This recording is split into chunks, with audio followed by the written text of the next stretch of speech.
శివార్త మీ వార్త.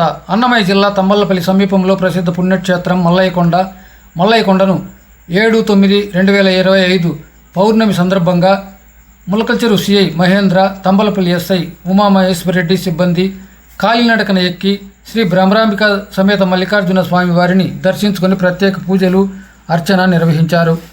ప్రధాన పూజారి ఈశ్వరప్ప స్వామి, సాయ పూజారి మల్లికార్జున స్వామి, సిఐ, ఎస్ఐ సిబ్బందికి ప్రత్యేక పూజలు నిర్వహించి స్వామివారి తీర్థ ప్రసాదాలు అందజేసి ఆలయం సాంప్రదాయం ప్రకారం స్వామివారి దుశ్శాలువలతో సత్కరించారు.